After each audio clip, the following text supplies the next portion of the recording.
حضرت خضر علیہ السلام دی رسائی ہوئی دعا حضرت علامہ بن محمد بن سماک وہ جلیل القدر محدث اور با کرامت ولی ہیں۔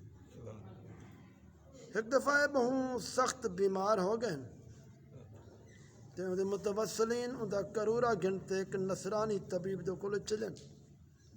رستے وچ ان لوگوں کے بہوں خوش پوشاک بزرگ ملے جن دے وجود چو بہترین خوشبو پیاوے۔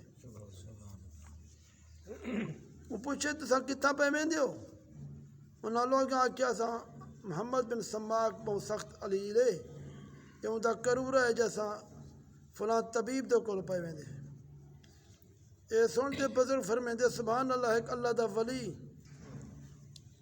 اور تساں لوگ کہ اللہ دے دشمن کے مدد پہ منگدے ہو، کرورے اچھلو واپس ونجو۔ محمد بن سماک کو آکھو مقام درد تیں وبالحق انزلناہ وبالحق نزل پڑھ پڑھ تے دم کرے۔ یہ فرمات بزرگ تے غائب ہو گئے۔ لوگیں واپس تھی تے محمد بن سماک کو ذکر کیتے تو آپ نے مقام درد تے ہاتھ رکھے، آئے دے انہیں جملے کو پڑھے فوراً آرام ہو گئے۔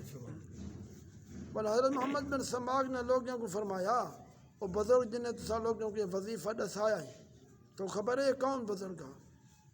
لوگ یہاں کے سا کو پتہ نہیں، اسا لوگ تو کو نہیں سناتا۔ حضرت محمد بن سماک نے فرمایا وہ بزرگ حضرت خضر نبی علیہ السلام ہے۔ مدارک التنزیل جلد 2 صفحہ 63۔ قرآن مجید آیت دا اتنا سا ٹکڑا ہر مرد دی مکمل دوا اور مجرب علاج ہے۔ مرد دی جاتے ہاتھ رکھتے پڑھتا ونجے تو بیماری دور ہو ویندی ہے، لیکن شرط پڑھن والا پابند شریعت صدق مقال رزق حلال دا پابند ہوئے یقیناً ایاد شفا امراض واسطے قرآن مجید عجائب وچوں ہے۔ تلاوت کی اہمیت اور آداب حضرت ابو ہریرہ رضی اللہ تعالیٰ عنہ راوی ہے۔ حضور نبی کریم صلی اللہ علیہ وسلم فرمائیں قرآن 5 طریقے تے نازل